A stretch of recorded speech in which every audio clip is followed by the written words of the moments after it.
This is Chanel, This is Anne Marie, and welcome to. Sweet 15. Woo!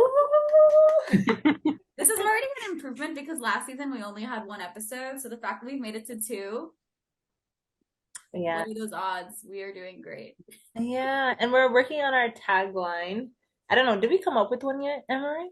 You sent it to me. It's something about like elevating. I mean, okay. So first I asked ChatGPT and then you took it away. And then I think you asked ChatGPT based on like the suggestions that I made. So I took what ChatGPT gave me and then I made suggestions. Like I adjusted it. I was like, okay, here's a good sounding board, and then I sent it to you, and then I don't know. We're at a 50%. Okay, okay. 60%. Yeah, I think I until mean, I we think finish so. with it. Yeah, I think by the next episode we'll have something like finalized. Oh yeah. I think like the episodes will inspire us. That's what I'm hoping. Yeah. So for this episode, I think this is a very important topic that we'll be talking about, which will be chronic illness and health, and we'll touch a bit on like the healthcare system, especially in America. So to bring us into this conversation, we have a special guest here, Yasmine Shakur, and I'm gonna let Yasmine talk a little bit about herself and give us some background of who she is. Hi. So yeah, I'm Yasmin. I am currently living in Atlanta, Georgia, and I'm 28 years old. I was diagnosed with lupus when I was 15 years old, and I've been living with chronic illness ever since. And I've been working on advocacy since then because not a lot of people know about what lupus is or how chronic illnesses affect people, especially at that age. And I just recently earned my master's in public health from Emory University here in Atlanta. So, yeah, I'm working on research now in lupus, and I hope to continue to change patient outcomes for women specifically living with chronic illnesses. So, yeah. Yeah, amazing. Well, thank you so much, Yasmin, for coming here and like having this conversation with us. Yeah. I remember we met in 2018. Oh wow. Yeah. I cannot believe that we met in Egypt. And I You remember, guys met in Egypt? yeah, we met Yes. On the Isaac project Of actually. Yeah. course. Yeah. And I Yeah. remember the first time I met Yasmin, I was like, oh my God, this girl is so beautiful. It's like, Oh, this thank girl you. is so beautiful. Yes. And I remember us talking like, you were telling me you were like in medical school, or you were at least working in like the medical field, or that was like what you were planning to do. Yeah. So Yeah. now you finished your master's in like in Emory, and it's like, wow. I can't Yeah. believe. Crazy. Like time goes so fast. I Yeah. completely I know. forgot you went to Egypt. Like that feels so long ago. That feels like 4 lifetimes ago. Yeah. It Ah, was. Yeah, I amazing. just remember everybody was like, "There's another American girl here. You have to see her." And I was like, "Okay, like I'll meet her." Another American. Yeah, it was really funny, but I'm glad we met because we were able to like start a friendship that's lasted for so long. Yeah. And yeah, it was nice to have somebody there that I could talk to about American things. Yeah, honestly. Yeah. And just like continuously like watching your stories and watching you on Instagram. And I don't know if at that time you told me you had lupus or if I found out through like Instagram like months later. Yeah. But I remember it was like you were one of the first people that I knew that was affected by this. I had Mhm. a younger cousin who also had lupus, and I remember finding out at the time I didn't know what it was. Yeah. I was very like devastated because she was so young. She was a baby. Like I think we found out when she was in like late elementary school, early middle school, and I just didn't understand. I didn't know, but I knew it wasn't a good thing. Yeah. So Yeah. yeah, and I remember like seeing your Instagram and seeing how much you were pushing for awareness, and I think it helped me understand what it was better. Yeah. So I don't know, like what was your story and your journey with it? Yeah, I had symptoms ever since I was like 3 years old. And patches of my hair would fall out. I would have like skin rashes, stuff like that. And they kind of just like added it up to allergies. Yeah. And finally, when I was 15 years old, Mhm. we're getting attacked by lupus. So when you have lupus or an autoimmune disease, your immune system just reacts how it should not. And for me, it started to attack my kidneys. So I have lupus nephritis. Mm. which means that my kidneys were leaking protein. And what that meant for me physically was that when I was 15, I had like liquid, like just a bunch of swelling all over my body. It Yeah. started with a minimal amount on my feet, and I looked at it. I remember it was in November. I looked at it and I told my mom, and I was like, this looks really weird. Like, what's going on? And I got diagnosed in March after swelling from November. So Oh, I had put on like more than 50 pounds in just water weight. And at the time, it was like a very scary experience because I was 15 years old. I had no idea what was happening. I was really tired all the time. I just didn't feel like myself. And it's really scary too when you're 15 in high school, putting on weight like dramatically and like your legs and also losing your hair. It was really hard. mm, So when I got diagnosed, the first diagnosis, like the first round of medications that I was on, it was something called rituximab, which yeah. um it's a pretty strong medication, and it made my hair fall out. I was on a lot of prednisone, so steroids, and it's just kind of been an up and down journey since then. Mm. Um, and it hasn't stopped, and it won't stop because it is chronic illness that will continue throughout my life. But yeah, that was basically how I got diagnosed. It started with the swelling, and then it just kind of like snowballed from there. And it took a long time to get to that diagnosis. So I was Mm. really happy to get the diagnosis, and then living with the side effects and everything else that comes with it, it was really hard. But I'm here now, and I'm happy, and I've learned how to live with it. And I love traveling, as I went to Egypt, so I I try really hard to not let it like hold me back from my dreams and what I want. Uh, Mm, But yeah, there is this lack of awareness. And every time I've told anybody about it, like, oh yeah, I have lupus, they're like, oh, I've heard of that, but I don't know what it is. exactly. And it can literally affect every person differently, different parts of their bodies. And it's scary because you don't know.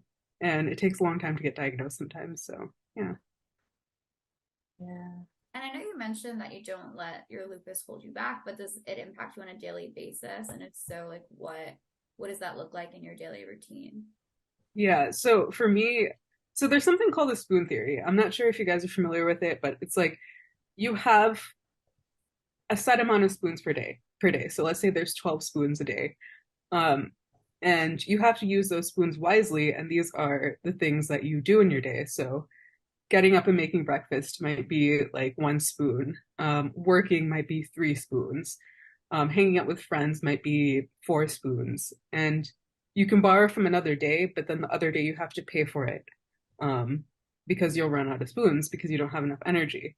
Um, so for me, on a daily basis, I am affected by it, and I feel like I do have to learn how to balance when I hang out with friends, when I have that alone time, when I can take care of myself. Mm, Um, and it's something that I've learned over the years, and it's not easy to figure that out because sometimes you will overdo it because you're having fun. You want to like be with your friends, you want to do this, you want to do that, but every day kind of looks differently, honestly, because of that. So there's a lot of fatigue that comes with it, and just taking care of yourself on a daily basis is really, really important. like you said that you started developing or at least noticing some signs and some symptoms in November, but you Mhm. didn't really get diagnosed until March. Yeah. So what was the process of like, were you going to like the doctors? Were they doing checkups and stuff? And then what was that process for you like? So what had happened actually was that when the swelling started to get a little bit worse, I think in December or something, my mom tried to make an appointment for me. Mm, Uh, but unfortunately, what was happening was that the doctor was backed up. So every time I would go, I would wait for like an hour in the waiting room. And then they would be like, oh, sorry, like he can't see you today. Do you mind if we push it back another 2 weeks? And this kept happening up until my dad was with me, and he kept seeing the swelling in my feet because it was a lot of swelling. Like my legs looked like logs. And he got mad and they finally took me back. And that was in March. And at that point, it was really bad. And they had to, as soon as that happened and they took me back, they were running like every single test on me. Like I had like a echo done on my heart. I had so many blood tests every single day. So I was in there for about 2 weeks, just getting every single test. And finally, after that, they were able to diagnose me with lupus and immediately sent me to the hospital. Um, so it could have been avoided, I Yeah. think, if they just, were upfront about when to take me back and stuff like that. And this was my primary care doctor. So, um, yeah, he didn't see patients like me and have to diagnose patients like me often. It was mostly like just normal checkups. Um, so I can understand from that perspective, he probably was very concerned at that point, but my appointments just kept getting pushed back by the front desk who was not aware of what my symptoms were and how intense they were. And I wasn't even aware, honestly, of how bad my symptoms were because I was just trying to play it off. I was like, it's fine. Like, Yeah. I'm just being lazy. I'm just not working out enough. I'm just eating badly or like things like that. So I kind of just blamed myself in that situation. But yeah, they had um just kept moving my appointment off. And initially it was like a 3 week hospital stay that I had to have to get kidney biopsies done, lab work, everything. And yeah, it was a pretty intense process, I think, for me at that time. Yeah. Yeah, I can see it. I find that so frustrating that you had to wait so long to even get an appointment. And I feel like we see this so often with people, even if it's something like less serious and for minor issues. So I'm wondering if you have any advice for somebody going through the same situation, either about maintaining positivity or just like about the process in general and how to navigate that. Yeah, I think we see that too with specialists. Like, you might have like a 3 month waiting period to see Mm. a specialist. And it's really frustrating. And the only thing you can really do is wait it out sometimes because you can try to push as much as you can to see the doctors. But if you haven't like initially like started a reputation with your doctors, like it's hard to get them to just like see you. Yeah. Um, I know one of my friends is going through something like that right now, and it's so frustrating. And I understand that, and it's hard to go through something like that without knowing what's happening to you and your body. Um, but the only thing I can say is that I did that helped me was whenever I have a new symptom and I'm looking for an answer, I do my research. And I know sometimes people feel like some kind of way about that, but I feel like you should Wikipedia, be doc. Yeah, Chanel loves WebMD. She'll be like, what's wrong with me today? I feel like okay, there's there's no if you don't use Wikipedia, there's a lot of resources online to help you, but like it gets overwhelming. But I think going online does help. We have so many resources at our fingertips, Yeah. so it's so it's so important to just read up on things sometimes. And just I don't know, just creating a network around you of people who support you. Mm. Like I don't like I cannot say like how thankful I am for my friends here in Atlanta, like Mhm. trying to get my MPH and like having random symptoms happen and I'm like, "Oh my God, I don't know what to do." And I just have somebody there just with me talking me through it or just sitting in the same room with me. It makes so much of a difference of like not feeling lonely because you can't go out and have fun with your friends, but like you can at least have somebody there with you and like you can talk to them and like just chill with them. Yeah. But yeah. Yeah. I want to ask, like, how has this experience impacted your relationships? Like, has it built maybe a closer community with people who have like similar experiences? Or how did it affect like your friends who may not even have to even think about like dealing with their health on a daily basis? I think that's something that I've learned that I prioritize now with friendships. It's like Mm. I prioritize people who are like going to take my illnesses seriously, who care about me and who can show that. Mm-hmm. And like, when you're younger, you're just kind of like, oh, I just want to fit in. I just want to be friends with people. especially when you're 15 and in high school. Um, so I think it has really affected how I look at friendships in general and relationships too, Mm. uh, because it's so different. Like I have to be more aware of like my energy levels and like if I have a friend there who can just look at me and be like, okay, I think Yasmin's had enough.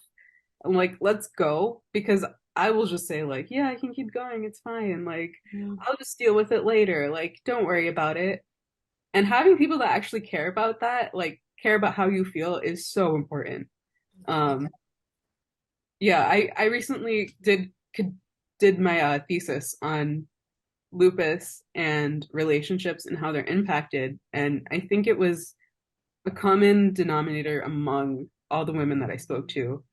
These were all minority women that they needed to have support system, and they often felt isolated Mm. um, because of their symptoms. And to me, that was so sad because I also have lupus, and I know exactly what they're talking about. Like, oh no, I have so much like um, happening with my body. I don't know what to do. I can't go out and have fun like with my friends normally.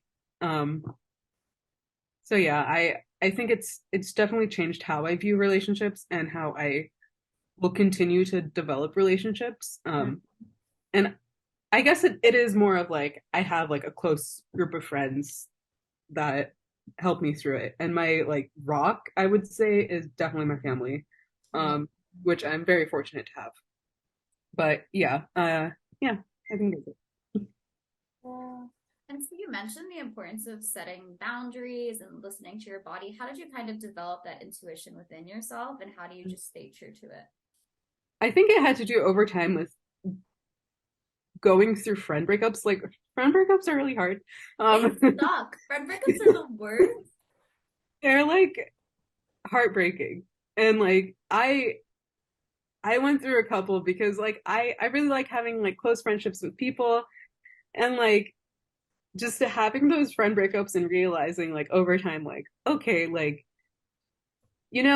this didn't work out but why didn't it work out and just like kind of looking at that and seeing where I needed to take myself it was most important. I don't know if that makes sense to you guys but like No, it does. Exactly. yeah yeah it just I think that was one of the main things that encouraged me to like look at my friendships and look at the people I have in my life. And especially moving to do my MPH here, I met a lot of people who are more aware of like what it is to have a chronic illness and what it is to have something that impacts me on a daily basis. And I think that made a huge difference for me when I started to look at my friendships and Mm. how I developed them. Um, because that's not something you find commonly. And it's good to have people in your life that care about that. So even if it's just a few people, I'd rather do that. And setting those boundaries, I think once I start to set those boundaries and I start to see those friendships develop and how good I felt in those relationships, I was like, you know what? I'm not going back to that. I'm gonna just take care of myself and like I'm gonna make sure that I nurture the friendships that are nurturing me. Well. Amen. And it's like it's a two-way street. So I've learned so much from it, and I've learned so much from the good friendships that I've had. Mm. But it's taken. So I'm 28 now, so it's definitely taken some time. Um, in my early 20s, I was not looking for all of this. I was just like, I want to have fun. I want to go out. I want to party. And like now, I'm like, I don't want to do that. I want to have friendships that like have meaningful and deep connections. Um, but that's how I've kind of like developed. And I think it might also just be an age thing because like I was just about to say, I think some yeah things come with age. yeah sometimes I think back in my early 20s and like what I was doing and I'm like wow I'm glad I grew up since then but Yeah. yeah It's Yeah, like, what were you yeah. gonna say? And I was, no, I was just gonna say, I feel like I like to think of my life as a movie, and so like my early 20s were kind of like the character development stage, yeah Mhm. and now we're into like the climax, hopefully. yeah I hope so too as I'm getting closer to 30 I'm like okay things are getting like it doesn't matter that I'm gonna turn 30, but at the same time, I'm starting to actually develop like I don't know, just understanding more of like who I am and like the importance of 100%. that. Yeah. Mhm. Yeah. And it's funny you say you think of like your life as a movie because like I think of my life as like an ocean of like just like going through the wave, just like you're gonna hit the top, but then you're gonna come back down, you're gonna keep going, and like it's just gonna keep going. So yeah. I Yeah, love it. 100%. I'm between like my life being a sitcom and a roller coaster. Your life is a roller coaster. It is Like not. I'm watching a sitcom on a roller coaster. I'm watching you and you're the sitcom, but for you, it's a roller coaster. Yeah. It's But true. I was also gonna say like friendships are a sense of self-care. Yes. Yeah. I found like that's what I keep finding is like there's so many friendships that like can just like feed your soul. And like it's so important to just have those friendships in your life. Um, Mm. and it takes time to develop them too. And I found for me, friendships are way more important to me than like a really like romantic partner. Like I just find that like the friendships that I have in my life, and especially the women that I have in my life, like just having good women like in your life to like support you and like to grow, it makes so much of a difference, like comparatively to like having a relationship where like you're always stressed all the time or like, you know. I mean, I wasn't gonna say it, but I'm glad you did. Listen, I don't know. I've taken a break from all of that because I just feel like it's hard. Like to balance like yourself is especially with a chronic illness to balance yourself and then to find somebody who cares about that it's hard and I find like it's harder for me to find that Mm. outside of like my friendships so I just take it like one step at a time keep going and like yeah. Yeah. Oh, that's all we want for you. Just one step at a time, honestly. I actually did want to come back to what you mentioned previously about the women of color that you kind of like spoke to in for your research, about what their process was like being women of color in this process, their journey, and like advocating for their health.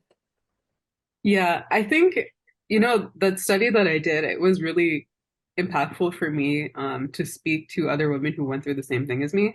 Mm. And when they were going through the process of how they were advocating for themselves in the setting of healthcare, I think it was a common theme that they were like a little hesitant and a little like it depended on their physician and how comfortable they felt with their physician. And I was looking at reproductive health. So, you know, that was something that for me, it's really important to learn about that because there's not a lot of research out there about it. And like, um, a lot of women felt specifically for reproductive health, it came down to like, they speak a lot about like the baby and the health of the baby and this and that. And they don't actually like speak a lot about the health of the woman after. And a lot of women were just concerned for themselves because they didn't know how they'd be cared for afterwards. And when it came to support groups, like, or support that they had around them, a lot of them named their family as support around them. And Yeah. I think that was important because I feel like, especially like for me, like I'm Guyanese. With Serena Williams, like I remember this was a really big deal about how she was dealing with some very hard complications through her pregnancy, and then her doctors didn't take her seriously. Hmm. I've also seen certain studies that talked about how when, especially women of color, like we're told so much that like you're not supposed to feel pain. You're just supposed to like cover it up. So when we go into these medical into like the doctors and stuff, they we can't really measure or scale what our pain is because our tolerance of pain has become so much higher because of like this programming we've had. And Yeah. to bring this back to also your story, Hmm. also coming from like a Caribbean background, and also this same mindset of like, oh, like maybe it's my fault. I put the blame on me why I'm having these issues. You said for a while, you didn't feel like you were able to actually see the symptoms or say, oh, this is a problem. Right. Yeah, so I don't know, like, were you able to like see these parts in the study? And I'm not, of course, like you may not have the answer, but Yeah. how do you think, like, as women of color, we should be going forward, advocating for ourselves and making sure that our pain is being heard? Yeah. I think within the study too, I found like, yeah, I had 80% African American women in my study. Mm, Um, and I found that, you know, they were trying to seek help. It just like, it's a hard process. And within like the lupus community, yeah. most people who are diagnosed with lupus are African American in America. Mm, And it does mostly affect minority women, which I think is interesting because it takes so long for people to get diagnosed yeah. when they're complaining of these symptoms. And like, I just, I don't have a set answer, but like for me, Like, I, whenever I go to the doctor and I'm not feeling well and I'm thinking to myself, oh my God, I'm being over dramatic. They're not taking me seriously. Like I'm doing too much. I'm not. And like, I have had to learn that over time because people will look at you when you have an illness like lupus and they see like a normal person. They don't see that you have an illness. And it's not something that is visible. Um, but it is if you actually look at the patient and if you just like listen to them speak about it. And I think one of the most impactful like quotes that I had from one of the studies, one of the patients that I interviewed was that like just listen. Like I just need you to listen. And mm, like that it's so true. Like you just need somebody to listen to you to take you seriously because it just takes one doctor or one nurse to look at you and be like, "Okay, I believe you." mm, And to keep going. But it took a long time for me to break out that mentality because like I didn't know like and there's a lot of times where you like you think that it's you and you just shift the blame and like I could be doing so much better. I could be doing this. I could be doing that. And like, it's literally your body not working well, and you need to like learn how to deal with that. mm. Um, and there's no like set way to do that, but yeah, it can be really frustrating, honestly. And I felt, I really felt for the women that I was like speaking with in this, like the 10 women that I spoke to. I could relate to all of them, which is crazy but it's true. Like I could relate to every single one of their stories that they were telling me, and um, we might have different symptoms, but like we all go through very, very similar stories. And on the flip side, I'm wondering, what do you think the American healthcare system can do to better protect women and people of color? Mm, I think, I think for a lot of women of color too, I found that like they want physicians who are also women of color. And I understand that because it makes a difference. I'm not sure what the American healthcare system could do right now other than like encourage more women who are women of color to be in like become rheumatologists or like work in the field. But like I think that it's just also if you are a physician out there or a medical provider, you have to understand that some people are going through a lot. And I think that's something that I saw in the ER is like you kind of become jaded to like people who are coming in because you mm, see so many different things happening.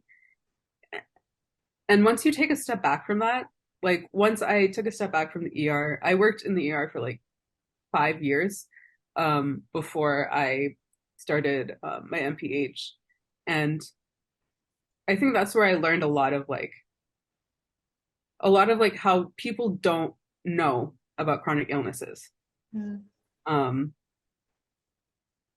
And I think that by educating people, it can make a difference outside and just paying attention to that because I don't think there's a lot of education when it comes to that.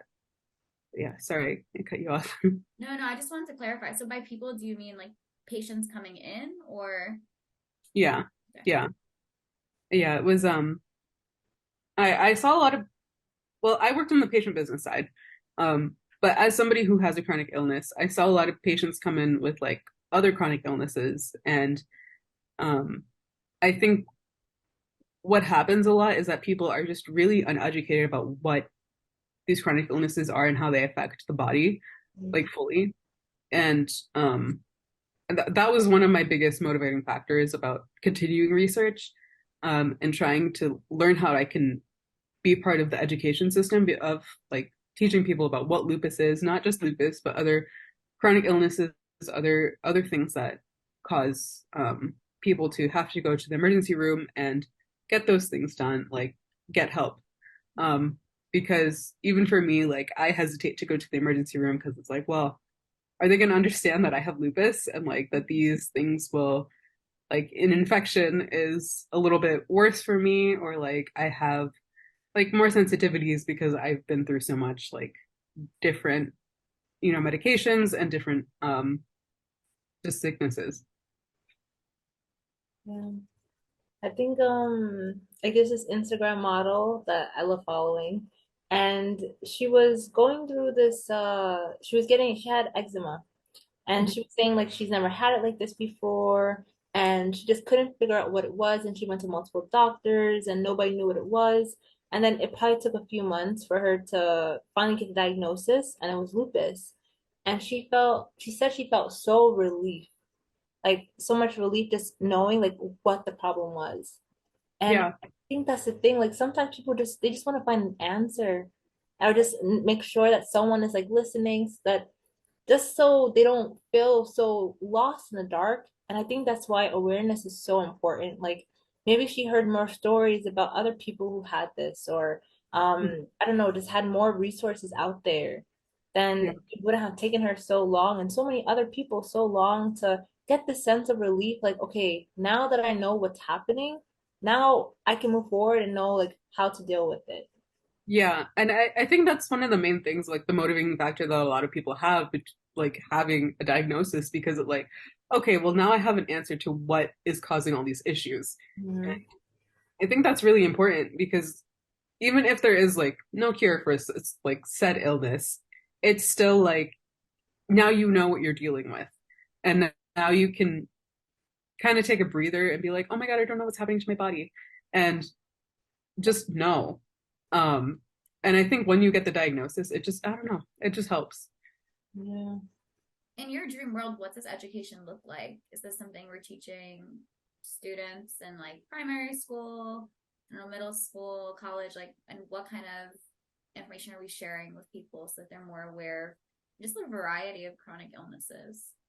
I think a lot of the education I think of that needs to be done would be more on like in medical school sort of stuff. Um, Mm.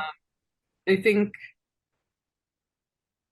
from what I know, there's not a lot of education when you're in medical school about like lupus specifically. It's like I remember somebody told me like it was a slide on one of their like lectures, and I was like, okay, well, it's actually a really complicated disease.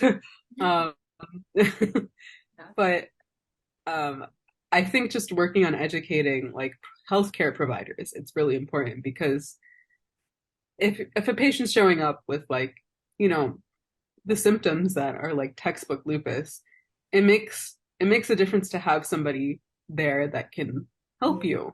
And like I think another thing that I think of is like there was one time I had an infection and I was given Bactrim Mm.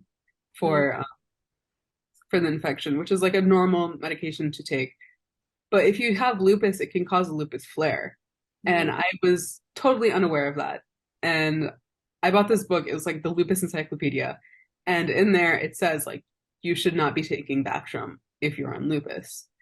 And to me that was so scary because it's like, well, I feel like that should be known by the healthcare providers, but they didn't. And every time I go to the doctor, I'm like, I have lupus. Like that's the first thing that comes out of my mouth because I want them to be aware.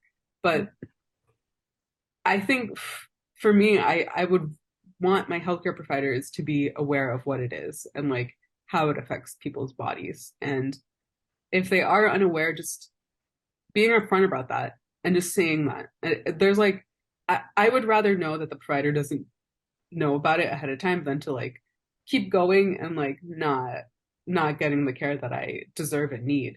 Um, Exactly. but yeah, yeah. And that's so scary. Like you would think that you're going to a medical professional and the whole point is to fix whatever is bothering you. For them to Mhm. not even know the right thing to treat you with is it's kind of scary. That's their job. That's literally Yeah, their job. I'd be like, yeah. where's my insurance money going towards? You had one job. Yeah, it is like, and that's the thing. Like, I find that a lot. Like on Instagram, I follow a lot of other like people who are talk about their chronic illnesses, and I like every person who has lupus is like, or like any sort of like not common illness. So that's something like they're like, oh, they didn't know, or like they were confused about this or that, and it's to me that's scary, and I want there to be more education, and I especially like when I was speaking to the minority women with reproductive health, I felt like they were just lacking in education. And like, if you're going to your providers, I think there should be a little bit more education, and that's what it would look Mm. like. Like, these are the medications you were taking, and this is like the side effects. And like, I know that you can look that up online, and sometimes there is like some like educational pieces that they'll like give you like a paper. Mm. Um, but it's not consistent, I found. And if there was a consistent way to educate people on that, it would be a lot better. Um, but I think it really depends on your providers as well too. Yeah. Is it possible to see like a specialist for lupus? Or Yeah. So the specialist for lupus is a rheumatologist. okay. Mm. And oftentimes that is also backed up because there's not that many rheumatologists. So patients will have to wait like months to get like a, just an initial visit with their rheumatologist. So yeah. Like room. Does that stand for something with the lungs? Or So it's like the rheumatologists, they take yeah, care of, the Latin word, the Latin root for it. I don't know what the root is for, but they take care of like arthritis a lot. Oh, okay. Oh, Bones. sorry. Yeah. Yeah. Yeah, a little bit of my anthropology is coming back to Going back to her Latin roots. As soon as you said that, I was like having flashbacks to high school. I was like, please don't take me there. yes, no, what was it? Anthropology and physiology, something. But that was in high school. Okay, okay. Oh, well, I I'd don't have to know. Listen. I'd have to look that up, but I know they do like bones. It's like bones. They check Yeah, that okay, okay. Yeah, I was very off. I was very out. off. Okay, rheum, the Latin root word is rheumatitious. Rheum itself is a Greek word that means flow. And you spelled it how? Like It's it's H like RHUM? E E U M. yeah, RHEUM. Yeah. It was first ascribed to the disease of rheumatism because of the way it seemed to spread or flow within a patient's body. Okay, interesting. But that's just vocabulary.com. I've never heard of this website, so I'm not really sure if that's accurate. But it's the Yeah, first we're thing not on citing no Google. sources. I mean, we're citing sources, but we can't verify. Oh, okay, okay. So I don't know. I feel like this is something we could talk about all day. Oh yeah. Yeah. So I don't know. I just want to ask you, Yasmin, like, what do you think is like the main points you want people to walk away from like this conversation with? If you have an illness or chronic illness, it's okay to ask for help. I think that's what my main message I would want to tell people. And it's important to build a community around you that supports you, and it makes a huge difference in your life. Um, and for those who don't know about chronic illnesses or how it may affect people, um, it probably affects one of your friends, at least one of your friends, and you might not be aware of it. Um, but if they do let you in and they do speak to you about it, just be there for them, listen to them. I think one of the main things that like I feel I'm like so touched by it is like when I tell somebody I have lupus and they're like, I don't know what that is, but let me look it up. And Mm-hmm. just like they try to do some research on it and they're like, so I want to ask you, like, how can I help you, or how can I be in your life? Like, how can I be there with you? And I think that makes a difference. Um, so if you are one of those people, I think that's one of the biggest things. It's like if I have somebody who cares about me like that, it makes me feel so special and so loved. Um, and also if you're a healthcare provider, just like I don't know, just listen, Get it together. listen. Yeah, like Homework. just listen. I think, there's still a lot of research to be done. Hmm. Yes. And I think a lot of the times patients are aware when something's wrong with their body, and patients know a lot about their bodies and they can feel Hmm. how things have changed. And it might not be obvious at first, but just believe them and listen to them. Um, that's all I can really say about that. Oh, thank you. Yeah. Oh, yeah. Thank you so much for coming on our podcast and talking about this like this issue, this important topic. Like honestly, I say it all the time. I always say it. Like I find the way you advocate for this so inspiring. I'm not sure if Thank that's the you. right word, but that's how I feel. I think it's the Thank perfect So, you. word. what I said? Yeah, I think it's the perfect word. Perfect word. Yeah. Okay. thank you. Yeah. I I just want to let people in because I feel like a lot of the times I can put up this brave face, but I I think it makes a difference to learn. Like you learn from seeing what actually happens and like just talking about it. And not everyone's comfortable with that, and I completely understand that. But I'm comfortable with speaking about it, so I don't mind talking about it and having other people learn about it. And it's And like, that's the thing, because yes, it's inspiring, but it's the way that you're so vulnerable about being open about the situation, what's happening, like in the moment. And you don't put up the mask. You don't put up like, okay, everything's fine, everything's okay. Like I see your highs, I see your lows, and like honestly, Yasmin, like that's all the words I have. That's all the words I have. Well, thank you. That means a lot keep because it's going. scary. Yeah. And with that, I'm gonna tell everyone to go and follow you on Instagram. You want to give your handle? Yeah, so it's just my first and last name. So it's Yasmin, Yasmine dot Shakur, Shakur. Yeah. Yeah, And and we'll I we'll put just, put it in it the in description and everything too. So great. exactly. Yeah. Yeah. Well, thanks, Chanel. It means a lot to me. I think it's so incredible how, like you said, when you're living with chronic illness, it is something you could probably hide from the outside and people Mhm. wouldn't even know. So, like Chanel said, just being so vulnerable is really empowering. Thank you. Yeah, I think it's really hard, and it took me some time to like open up about it. Like I was when I first was diagnosed, I was like, I don't want anybody to like know that I have an illness. Like they're gonna judge me, they're gonna treat me differently. And I'm like, no, I think over time I learned that like I think I need somebody to talk about it. And that was the main thing with me. Like when I started to talk about it on socials, I was like, when I was 15 and diagnosed, I did not see anybody that looked like me that had this illness. And it freaked me out because I was like, oh my God, like, am I the only one? And I'm not. And that's the thing, like, just having somebody to look at that might have the same illness as you and or be going through something similar to you, it makes a difference. And it makes you feel less alone, less isolated. Aw. Yeah. So once again, thank you, thank you, thank you. Thank And I guess we'll be closing out the episode. So how we're supposed to do it you. is that like in the first episode, one of my boyfriends, Chad, aka Chat GPT, he recommended us to close the episode saying, take a deep breath, and I forgot what he said. Something about cleansing music or something like this. I don't know. He said something real weird, It and was weird. it was So weird. we decided to make it weirder. So we're gonna close out the episode and we're gonna say take a deep breath and and then you, Yasmin, as our guest, will say the first thing that comes to your mind. Are you ready? But now I Okay. feel like we've already explained it to her, so she's already thinking.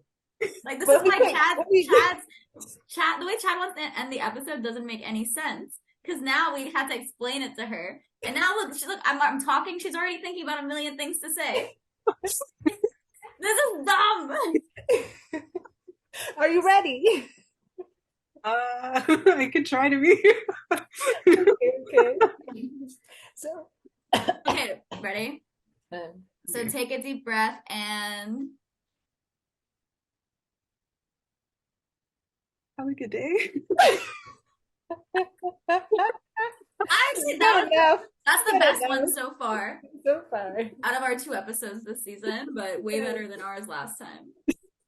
We put you on the spot with that one. We understand. Yeah, I'm sorry. I thought it was good. Like she was like, "Have a good day. Podcast is done." Exactly. Perfect. Sweet 15 out. The recording has stopped.